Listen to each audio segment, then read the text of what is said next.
Buenas noches, bienvenidos y bienvenidas a una nueva charla de Nueva Acrópolis, Uruguay, de este ciclo que hemos denominado Los motores ocultos del Renacimiento.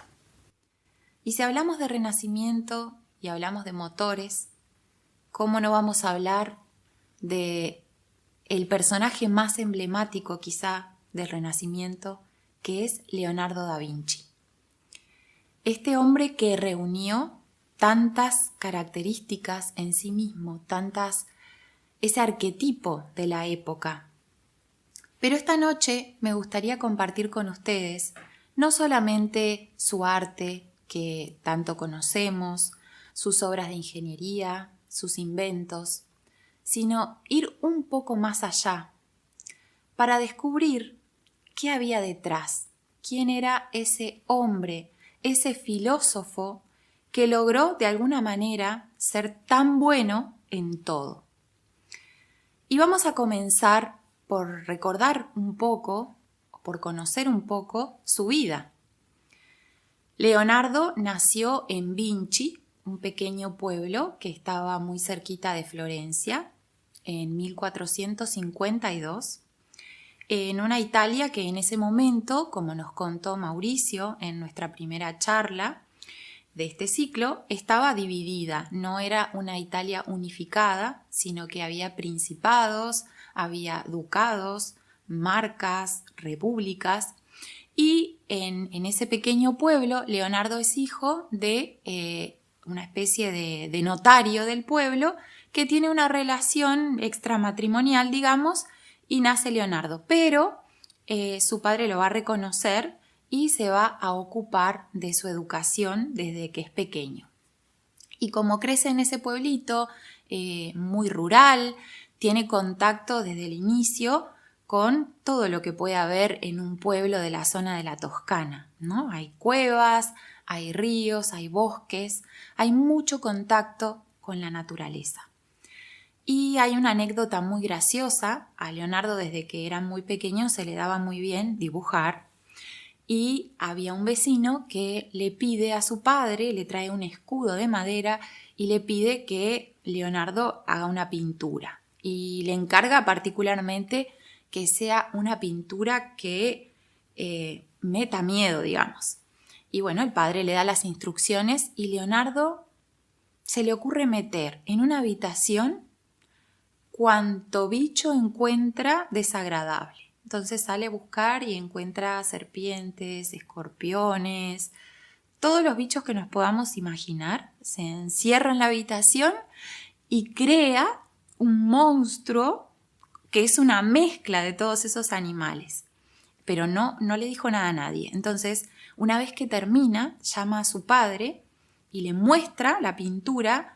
Y el padre se sorprende tanto que empieza a retroceder para salir de la habitación del susto que le genera la pintura. Es una anécdota, ¿no? Y dice que Leonardo le dice, entonces quedó bien. Y se la puede llevar al vecino, le dice, ¿no? Entonces el padre se dice que le pareció tan buena la pintura que en vez de llevársela al vecino hizo otra y esa la vendió. Y entonces se dedicó a invertir en la educación de Leonardo. Lo llevó a Florencia. Imaginemos que en ese momento Florencia estaba que bullía en pleno pre-renacimiento, estaba naciendo el Renacimiento, la familia Medici estaba, como nos contó Mauricio también, haciendo de mecenas a todos esos nuevos artistas que estaban naciendo. Era una ciudad donde el arte, el interés que había resurgido en esta época por el ser humano.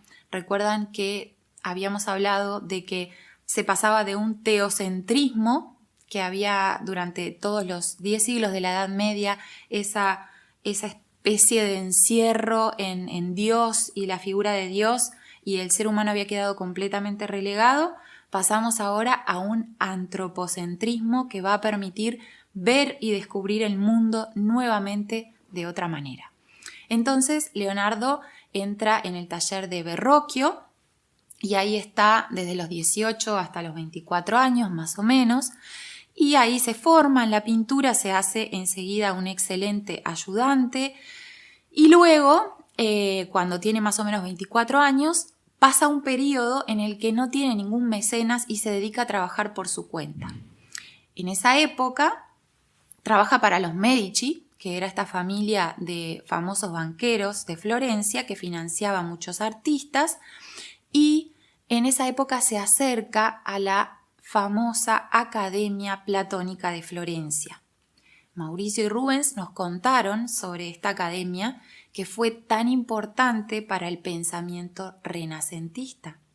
¿Por qué? Porque volvió a traer a Occidente los pensamientos de la filosofía platónica y neoplatónica. Se volvieron a traducir las obras de Platón y esto influyó muchísimo en los artistas del Renacimiento y lo vamos a ver un poquito más adelante.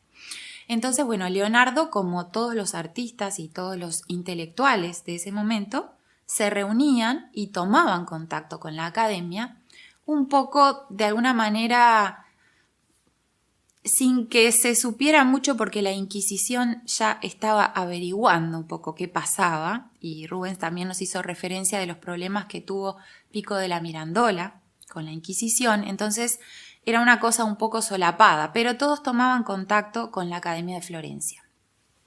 Después, Leonardo va a tener un periodo muy importante para su desarrollo, que es el periodo que va a Milán, al Ducado de Milán, con Ludovico Sforza, y ahí, es una época donde hace de todo. Se conoce la carta de presentación que le escribió Ludovico, y él se presentaba como artista. Bueno, fue la época donde diseñó muchos artefactos, instrumentos, máquinas de guerra, fue jefe de banquetes, diseñó escenografías, preparó bodas, vestuario. Increíble todo lo que hizo Leonardo. Incluso se cuenta también, se cuentan anécdotas de que él fabricaba instrumentos y le gustaba, y esto lo hacía desde que era niño, improvisar poesía y cantarla. Entonces andaba por ahí por los pasillos y de repente lo hacía como una gracia, se paraba delante de la persona y le cantaba un poema. O sea que además de todo lo que hacía, tenía esa cualidad de saber cantar, de saber construir instrumentos y de saber hacer poesía improvisada. Bueno, en este periodo él pasa varios años en la corte de Milán. Inclusive también hace trabajos de escultura. Hay una famosa escultura de un caballo de Ludovico a caballo que no se puede concretar, pero sí se conserva el modelo. Y después pasa un periodo en el que viene, va a estar un breve tiempo en Venecia, vuelve a Florencia, vuelve a Milán, va a Roma. Hay que pensar que en esta época también era muy inestable la situación política de estos ducados, principados, se enfrentaban, había guerras, y los artistas, si no tenían un mecenas que los respaldara, no tenían trabajo, y si no tenían trabajo no podían sobrevivir. Entonces tenían periodos bastante difíciles. Y el siguiente periodo importante de su vida es cuando tiene ya 64 años y el rey Francisco I de Francia lo va a buscar y lo lleva a su corte en Francia y lo instala en un palacio precioso en Clos-Lucé, en Francia, que está cerquita del castillo de Amboise, donde estaba instalado Francisco I en el Valle del Loira, un lugar muy bonito.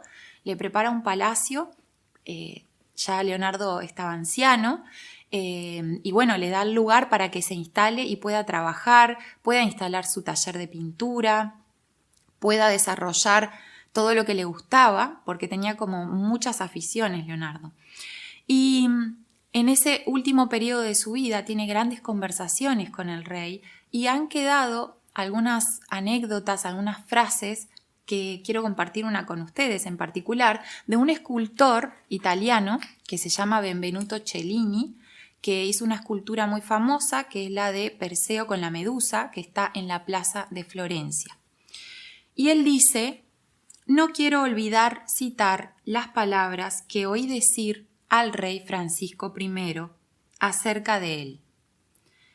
No pudo creer nunca que hubiera podido nacer alguna vez un hombre en esta tierra que tuviera tantos conocimientos como Leonardo, no solo en lo relativo a la escultura, la pintura y la arquitectura, sino también porque era un gran filósofo. Y aquí quiero continuar precisamente con lo que hablábamos al inicio. No vamos a hablar hoy de su pintura, que hay ríos de tinta sobre sus obras de arte, que incluso es curioso porque no se conservan tantas pinturas. Son pocas las que se conservan y muchas de ellas están sin terminar. Vamos a hablar del hombre detrás. Y hoy decíamos que fue una persona que destacó en muchísimas áreas. Sabemos que tuvo estudios de óptica, estudios de anatomía, de botánica, de geología, de paleontología, estudios, de arquitectura, de ingeniería, de mecánica, de pintura, de escultura, de música. También incursionó sobre la posibilidad de extraer perfumes de las plantas, de todo un poco, filosofía. Cuanto más averiguamos sobre la vida de Leonardo, más cosas hacía y todas las hacía bien. Entonces la pregunta es, ¿quién era este hombre que todo lo que hacía lo hacía bien? Y una cosa interesante es que cuando uno investiga sobre la vida de Leonardo y sobre su vida privada, es muy poco lo que sabemos. Es curioso porque hay podríamos decir, muchas suposiciones. Y el otro día escuchaba una persona que hablaba sobre él y me pareció muy bueno lo que decía. Hay más, de alguna manera, interpretaciones de su vida que hechos. Es decir, sabemos muy poco de su vida privada, él hizo muy poca referencia a su vida privada y lo que hay son suposiciones y rumores. Y así como pasa hoy en día con las celebridades, que muchas veces se circulan rumores sobre su vida, sobre lo que hizo, lo que no hizo, imagínense si circularán rumores de una persona que vivió hace 500 años y tenemos tan poca información. Por eso no vamos a ir a esa parte, sino que vamos a ir a lo que él escribió. Él dejó unas 5.000 páginas, o por lo menos escribió muchas más, pero se conservaron unas 5.000 páginas de notas, de escritos, no solamente de observaciones de la naturaleza, sino también de reflexiones profundas. Y ahí es donde podemos descubrir a la persona detrás del personaje. Ahí podemos ver cómo era su moralidad, cuáles eran. Él incluso escribe sobre recomendaciones de vida, sobre lo que una persona debe ser para ser una mejor persona, cómo debe trabajarse a sí misma, cómo debe esforzarse cuando quiere conquistar algo, cómo debe aprender de los que saben más. Hay una gran sabiduría en Leonardo. De hecho, muchas de sus frases y de sus reflexiones se parecen a frases que hay en libros de Oriente, como el Dhammapada, o frases de grandes sabios como Confucio. A mí me hizo mucha gracia cuando las leí porque dije, pero esta frase no era de Confucio y es muy parecida. Cuando las busqué, están diciendo cosas muy similares. O sea, es un hombre de mucha sabiduría y quizá no lo conocemos tanto en este aspecto. Y en este sentido, me gustaría destacar un aspecto de la filosofía que tiene que ver con eso que Sócrates devolvió a la filosofía, que es su vínculo con la moralidad. La importancia de que el filósofo tiene que tratar de ser un ejemplo de vida, tiene que tratar de vivir esa filosofía que de alguna manera busca o que de alguna manera intenta que todos vivamos. No se puede decir una cosa y vivir otra. La filosofía tiene que llevarnos a tratar de unificarnos. Y eso fue lo que Leonardo buscó. Entonces, en sus pensamientos aparecen estas reflexiones. Y eso es una cosa que realmente yo creo que no conocemos tanto de su vida. Y hoy quiero rescatar.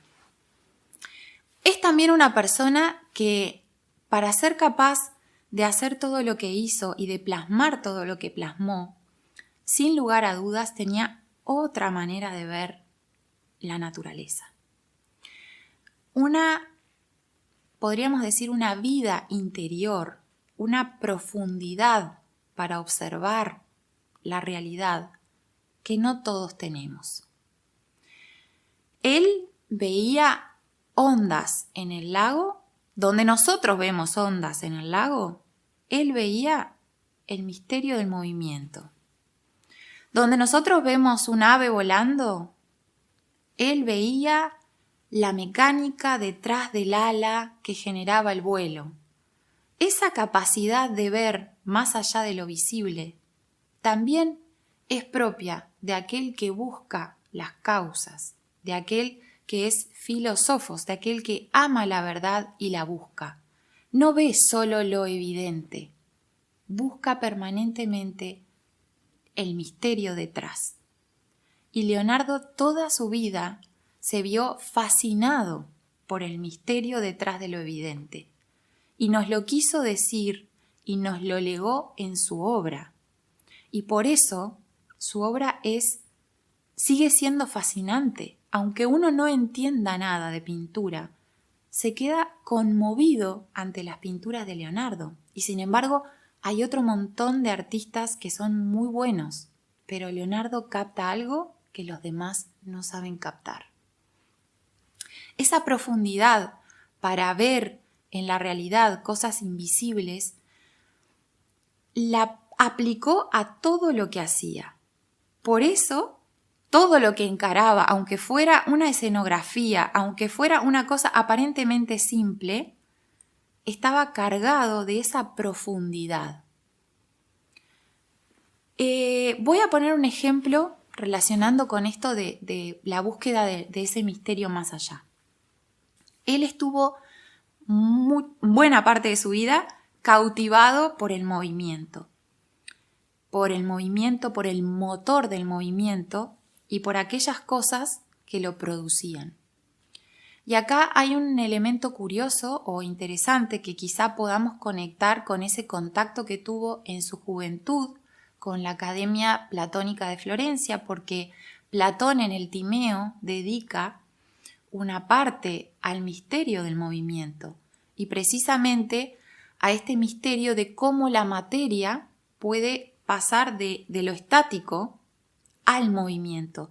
Y eso fue algo que Leonardo investigó no solamente desde lo científico y desde lo técnico, sino desde lo profundo, desde lo metafísico. Él observó sobre todo las aves, los caballos, tiene dibujos de la fisionomía de los caballos, de las aves, del movimiento de los gatos cuando juegan, por ejemplo, del ser humano, no solamente de la estructura, sino de cómo esas formas eran capaces de pasar, de canalizar desde lo estático, lograr el movimiento.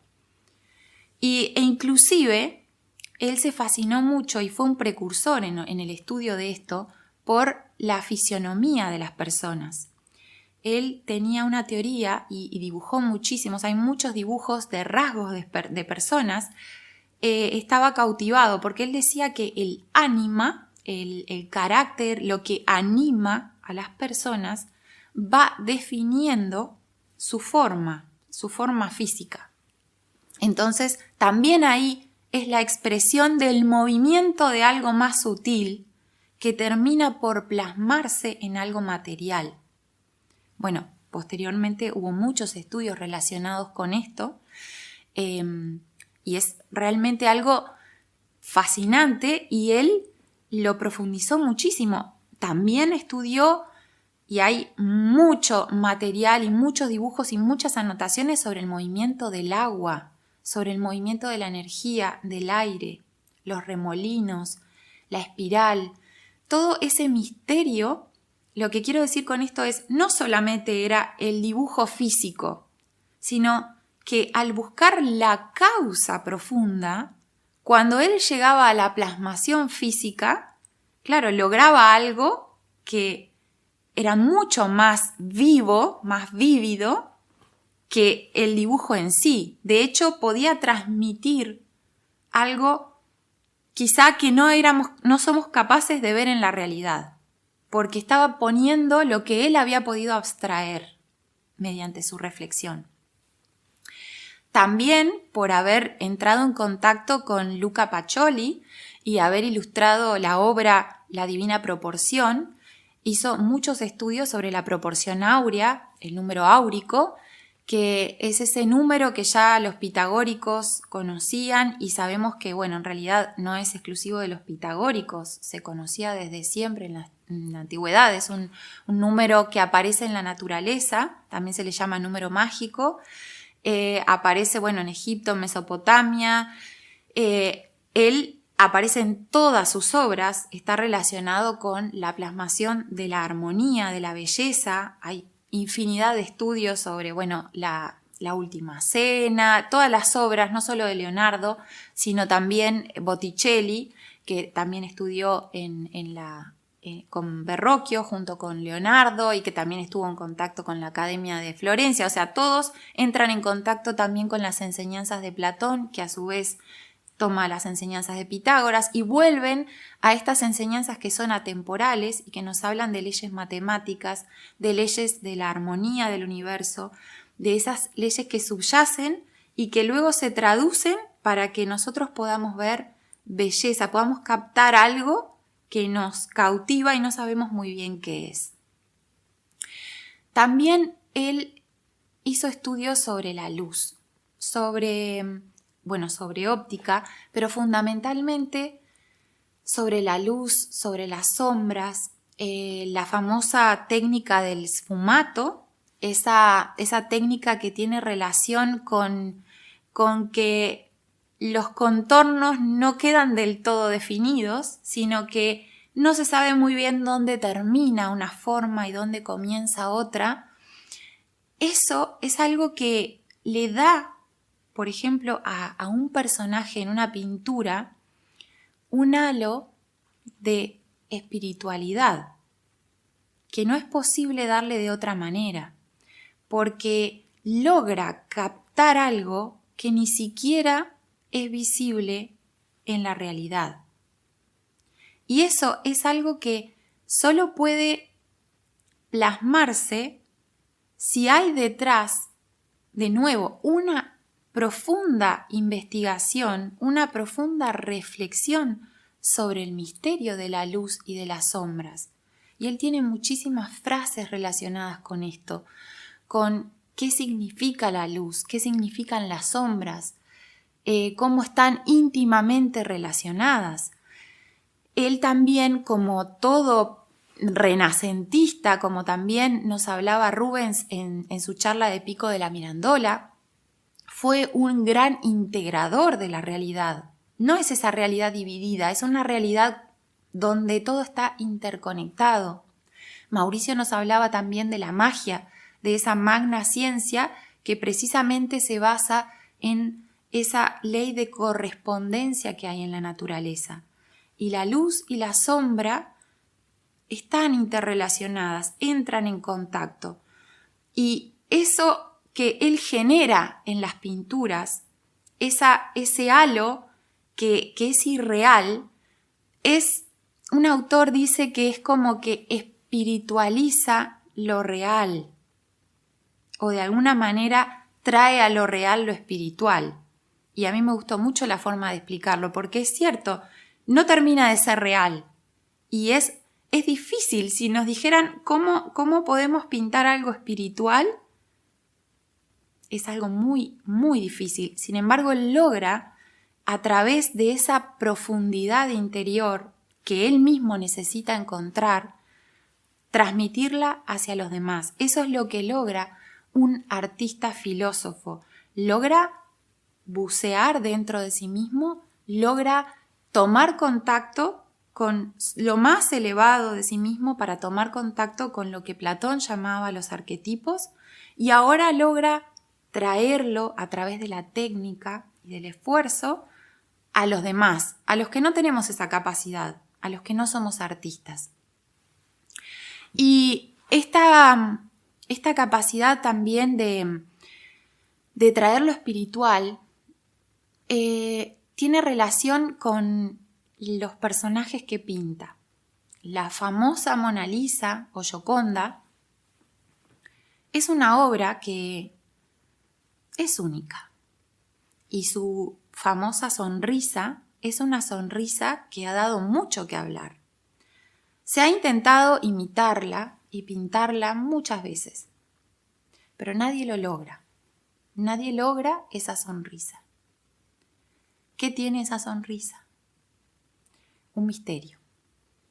Y tiene un misterio que, de nuevo, no es de este mundo. Esa sonrisa no expresa una emoción humana. Expresa quizá un estado espiritual, un estado de imperturbabilidad, un estado casi de superación de lo humano. Un autor también decía que le recordaba a esas sonrisas de las estatuas griegas clásicas, que tienen una sonrisa que también no es una sonrisa de alegría, no es una sonrisa humana, es una sonrisa sutil, elevada. O a las sonrisas egipcias, esas sonrisas de esos dioses que son sublimes, sagradas. Ese es Leonardo. ¿Y por qué nos cautiva tanto? ¿Por qué seguimos hablando de él?